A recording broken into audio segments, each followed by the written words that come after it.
I'm Lloyd. And I'm Ben. And this is... Nope. Nope. I'm not going to stop recording. I'm just going to say take three. Take three. I don't know why I found that. I did it perfectly the first time. I'm really annoyed by that. Now you've put... It's because you put me off. Right. Okay, ready? Yep.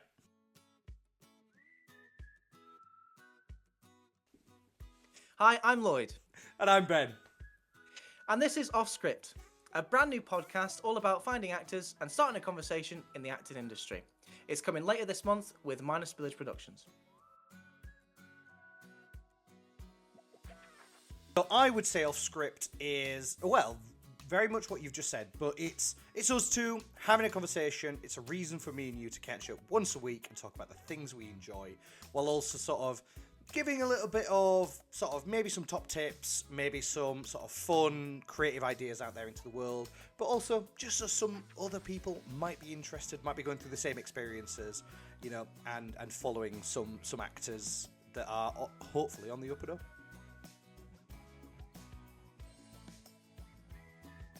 There's so much going on Yeah.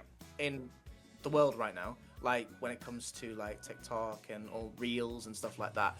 And actors are trying desperately to get work, and I feel like it's harder now than it was like a long time ago. There's so much stuff coming in nowadays, like so many different actors trying to find work all at the same time. And with phones, it's very, very easy just to put something online. And I think that it's a lot harder now for everyone to kind of find work because there's so much of it. And I think right now it'd be good for us to have a conversation, see what we can say and how we can go on this journey with everyone and try and find our way through it through this podcast. Smashing.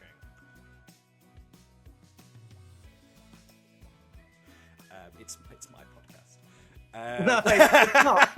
It's very much my podcast, and you are a guest on my podcast. No. I joke. Yeah, we are two individuals who are, you know, working actors within the industry, trying to make the best of whatever's going on in this world. You know, trying to get jobs, trying to enjoy the art that we put out there, and ultimately it's, you know, it's me and Lloyd having a chat for about an hour, sometimes an hour and a half, because we ramble, and enjoying it the whole time.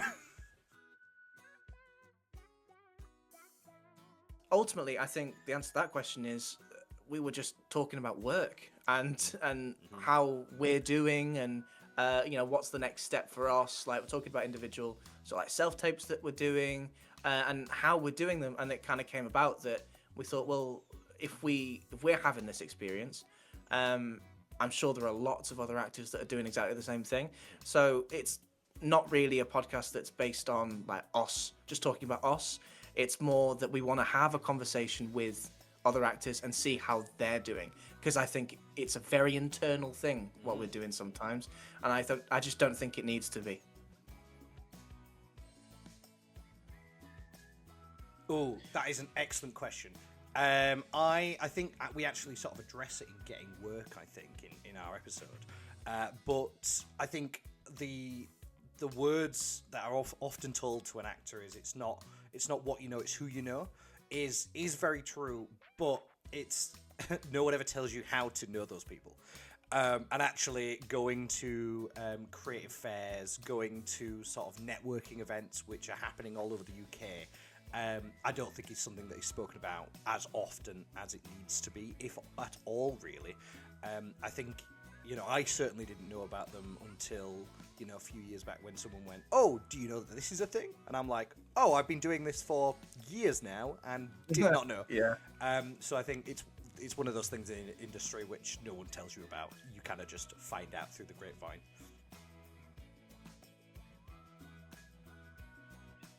Well, actually, a lot of it is my own experience. Mm-hmm. It's nerve-wracking coming out and saying, well, this is what I've been doing. And I would just worry about people coming back and being like, you've been doing this wrong for years. And I think it's nerve-wracking talking about your own experiences. What is wrong with you? Why have you been doing this the whole time? This is why it hasn't worked. You know what I mean? So like, yeah, it's nerve-wracking talking about your own experiences and how you're doing, I think. And I think that's what I was most nervous about. Cool. Is there anything, just very quickly, is there anything you were nervous about? No, I'm incredible. No, I'm joking. I think similar experience, to be honest. Like, it's one of those of like, anytime you do anything creative or anything on camera or anything that you're not playing a character, right?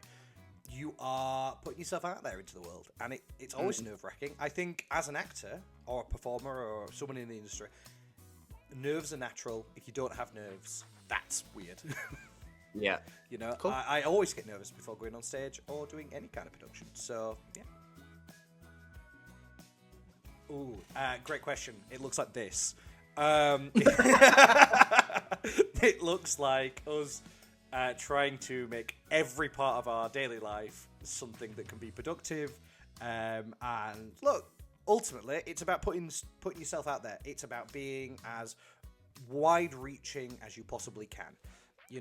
As much as we enjoy this conversation, as much as that we feel it will be beneficial to other people, this is what it looks like. You've got to make your own work sometimes if work isn't coming your way. But on a sort of other side of this, it looks like recording voice reels. It looks like doing audio, like video reels, sending lots and lots of CVs and performer CVs off and not hearing back, and then hearing back from one and stressing out about the audition that's upcoming, and then going to the audition, and then not hearing back. No, I jest, but like I think it is ultimately it's a lot of sending stuff in, getting feedback, trying to improve, and sort of hoping that one of the things that you've sent out for comes back positively, and then when it does, enjoying the art that you put out there and trying to continue that cycle until you get something steady, essentially. Yeah. I don't know if you'd agree with that. To me, it's about sitting on a laptop and applying. I think that's what it looks like to me. It's constantly looking through feeds and seeing if there's something going. If it's not paid, then it's stuff to add to your rep. You can put it onto your show reels. If there's any audio files that they want doing, you can put that onto your voice reels. And it's just about applying. It looks like you're doing nothing really, but you are just looking through, seeing if there's any more opportunities coming your way. Yeah.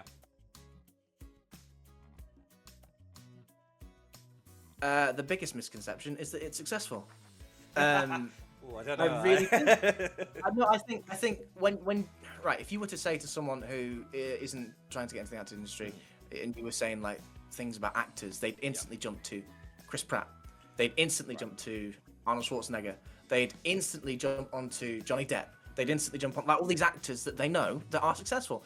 But there's a whole like section of acting where your actors are waiters, baristas. The people that are actively trying to make it into the acting industry don't necessarily have time for a 9 to 5. Like they're probably working in your bars, in your restaurants. I do it. I've done it. And I think the biggest misconception is that if you go into the acting industry, a lot of the time you're going to make it because there's that dream. And of course, it's a wonderful dream, and I'd love to be able to achieve that fully. I'd love to be in blockbusters, but I think a lot of people think, when they think of an actor, they think of a famous person, and that it's really not. There's a lot of people out there that are trying to do the same thing, and most of the actors that are out there aren't in the blockbusters, and I think that's the biggest misconception. Cool.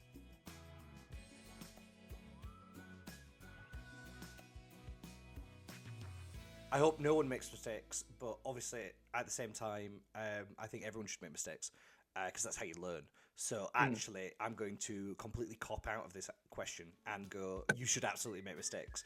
Okay, because I think ultimately, there's big mistakes that we can sort of try and sort of say that we've done and hopefully no one makes. But I think the little mistakes, the learning curves, I think ultimately that's what teaches you about the industry. That's what you learn, what's best practice and what's not best practice through trial and error. You know, and sometimes someone telling you isn't always enough to stop that mistake. You have to experience it. So, my cop-out answer is, I hope no one makes any big mistakes, but I hope for your developments and everyone's development, you make lots of little mistakes that you can learn from.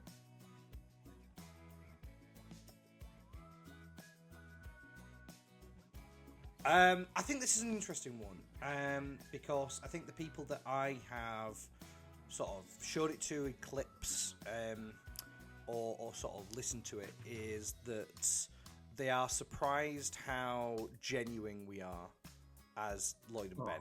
I know, that's quite nice. It's quite nice and well so feeling. That was my mum. No, I'm joking. But no, but I think in all seriousness, all genuineness, I think it is. I think people that I have shown it to, and or sort of shown clips of, have sort of expected it to be a bit of a, a bit of a corporate thing, or a bit of like a, hey, this is a how-to guide, or this is like a step-by-step on how to do this thing, and it's just not.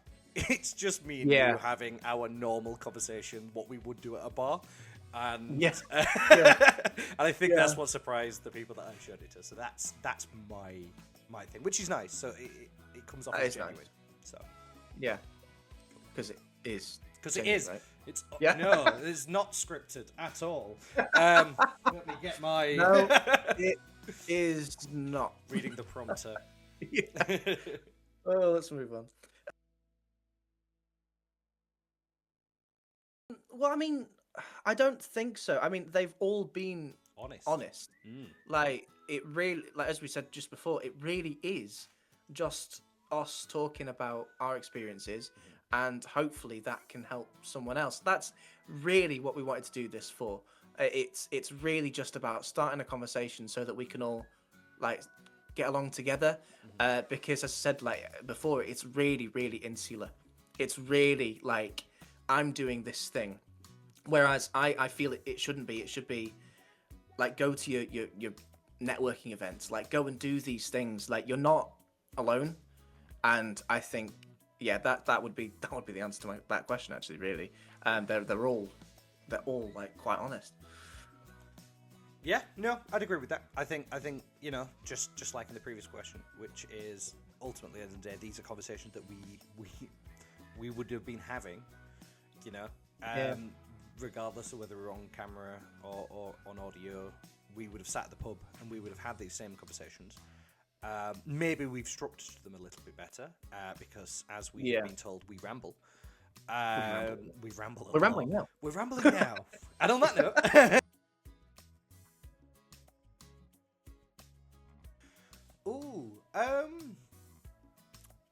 That's an interesting question. I don't know if it has. I think it hasn't changed. Like, it hasn't changed anything about acting for me. I think what it's done is it has allowed me to. Yes, we talk about things in like we would have talked about these sort of conversations regardless. But I think it has given a structure has actually been really useful. I think. Yeah. Someone going, you ramble, stop, has genuinely been useful. But also, like, I think from a creative point of view, it's been really nice to record these. It's been, it's been really nice to sit down and do them and sort of do a bit of research, and do a bit of creative thinking about our, segments, about what in a historical moment would you make into a play or a movie or whatever, or getting a chance to sort of giggle and laugh at the audition horror stories, while also going, you don't do this, So I think, it's been nice. I wouldn't say it's changed anything for me, but I think it's allowed me to sort of view it in a different light, which is nice. I think, just to very quickly jump on that, I would say, and we're straying into rambling again. I want to say, like, it's given us a reason more than just, play video games, to talk to each other about this. And I think that's where the whole idea for me came in. Like, this is a communal thing. Yeah. This is something we can do together. And I think it's changed my perspective slightly so that we can do this together, and we can help other people. And I think that's nice. That's what's changed for me. Yeah. No, and I think it would be nice, and it'd be lovely to get feedback as well from the community, and see what they're interested in as well, and sort of talk about those topics as well. I think that'd be really fun.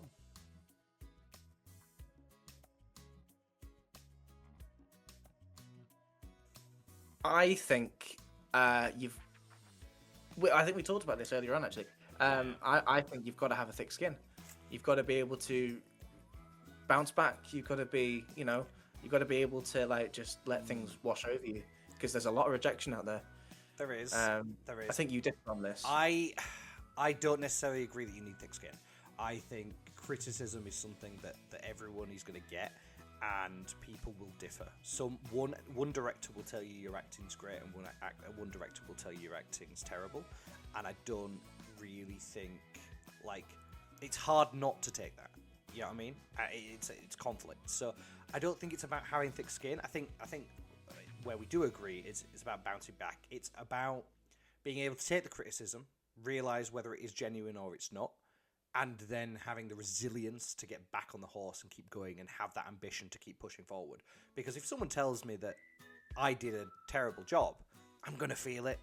As much as I want to say, oh, I can sort of water off a duck's back, I'm going to feel that, and I think it's about understanding that, sometimes, unfortunately, not everyone is out for you, and you've got to be able to decide whether it is genuine criticism or if it's criticism that you don't agree with, and work from there. That's where I don't think you need a thick skin. Okay, cool. Yeah. Even though I've probably said it in the podcast, because it is quite a common thing. It's quite easy. No, I think because it's quite easy to say, oh, you need a thick skin in this industry. But I think when you do get down to what that actually means, I don't think it means you need to sort of ignore criticism and just sort of move on, because like feedback's feedback, right? Even if you don't necessarily agree with it, feedback's feedback. There needs to be, you need to have that sort of ambition and resilience to take criticism where you need to take criticism, I think.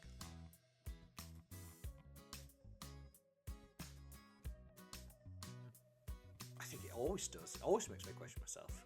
Every character, every time I step up on stage, it makes me question myself. I mean, we've spoken about in the past, not necessarily on the podcast, but we've spoken about in the past where we read scripts that we read once and we come out with them in like a certain opinion on it, and then we read it again and we come out with a different opinion on it.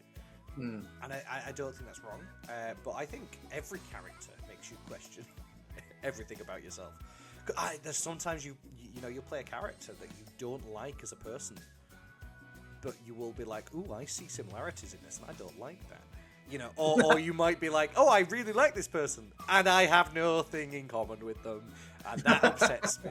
And I think... See, if I could jump in, actually, I think I question myself on the daily when I had, like, I'm a total perfectionist when it comes to, like, self-tapes. So, like, I do a self-tape and there's, like, one thing wrong with it. I've got to re-record it. And it makes me question myself, because I'm like, is what I'm sending off actually a true representation of what I can do? And I'm constantly like, yeah, but I could do that better. Yeah. I could do that better. And that's me. I question myself on the daily for that. Unbeknownst to everyone else, Lloyd just wakes up in the morning, looks in the mirror and goes, who are you? Who are you? Who is this guy? Who is this?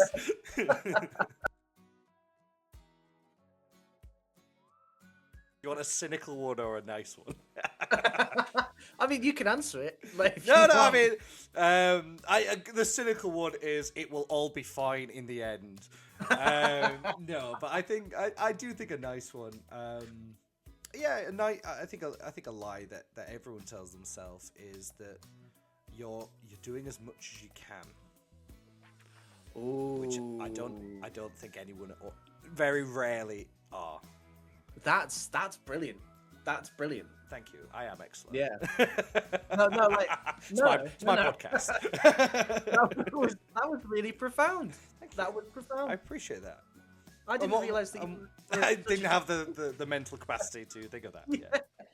And what's your lie that you tell yourself? Well, I'm gonna be really like dumb here and like just jump on what you said, because I think that's really resonating with, actually. I think you can always be doing more. Like, I think you've got to have a hunger for it.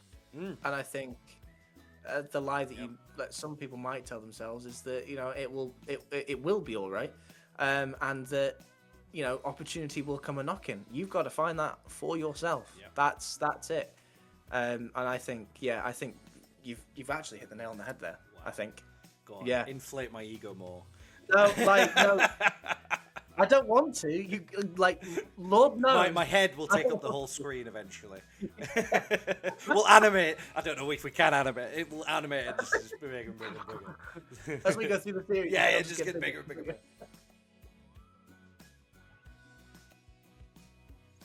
I think everything. I keep saying this, but I think everything makes auditions hard. But specifically, it's the nerves, right? Yeah. It doesn't matter how much you've prepped. It doesn't matter how well you know your script. It doesn't matter whether you think you're the right fit for it. At the end of the day, it's your nerves that will get the better of you. I think it's adapted, and I think it's changed.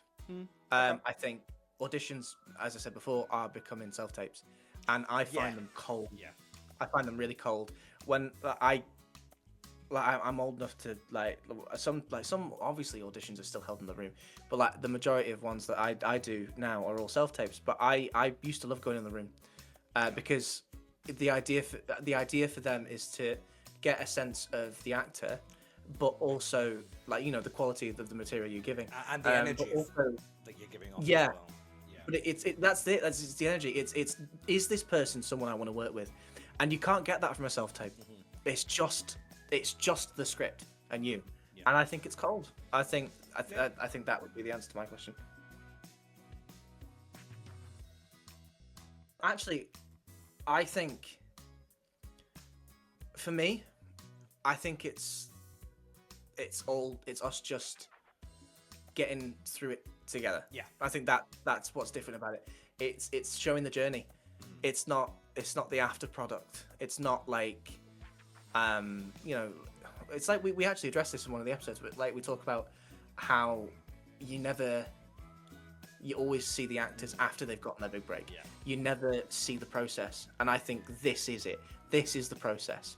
This is us talking about just random stuff. Hopefully it can help someone else. Our experiences, and that's purely what it is. And I think that's the difference. It's about watching the process. Don't do that. And I think that's what it is. That's why it's different, because it is genuinely just us chatting away, and hopefully that might help anyone else. It's not a podcast based on advice from people who have made it. We're not famous actors sat here going, one day we were waiting in New York on wherever we were in a pizzeria, and then the next day we were on Broadway. We are giving you our essentially live, almost as live as it can be, updates on progress and things we've learned and advice that we have got from our own opinion. Not from someone who's made it, from someone who is trying. Yeah, and I think that's we're just trying to be as honest as possible, Yeah. and I think that's what makes us a little bit different. What would you want them to know? Sorry. No. Don't you start with me. No. Don't you start with me. No, Do you know no, what? What I would want them to know is Lloyd's an idiot and he bullies me. Let me jump in. I just want to say, it will be fine in the end. It'll be all right. What would I want them to know? I think what I'd want them to know is not everyone's out. Not everyone is out for you, but not everyone's on your side either.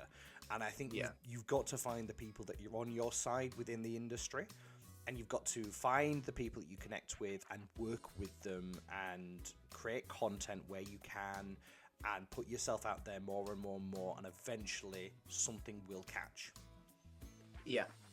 I think, and you're going to hate me for this, to bring in a Doctor Who quote. We made it so far, Lloyd. So far. The face of Bo says to the Doctor, "You are not alone." And that's it. You're not alone. There are so many people that are trying to do the same thing, and we're just hoping that we can be a conduit for that, and we can start a conversation about it. Yeah. You're not alone. We're all doing it, and that's what I want. Hopefully, a community to be based around. Yeah. You know. Cool. No, I like that. If it wasn't a Doctor Who quote, I would tell you the same thing that you told me earlier. It was profound. Oh, thank you. Yeah. If I'd thought about it actually myself. That's it. That's Yeah, it. yeah. You had a thought of your own. Yeah. Yeah. Right. So I get the last question. You get the last question. I think this is the question you've been waiting for. I'm actually really excited for this question. Yeah. This is the most important question. Go on. You're on the edge of your seat. You're like. I'm waiting. I've been waiting for this. You've been waiting for it. Do you want to show you tea? Yeah. I know. I do want to show. You want to show it? Yeah. Go on. It's not got tea in it, but this is my mug, right? And it says roll for tea initiative. And you made that yourself, didn't you? He's even signed it. Literally. He's even signed it. Yeah. Natural 20 in the middle. I signed it and everything. Yeah, it's tea. It's tea. And obviously we're big. How do you like your tea? A builder's brew? Are you milky? No. So like little bit coloured of milk, water. no sugar. What do I include water? No, coloured water. So like, no, just an example. You include water.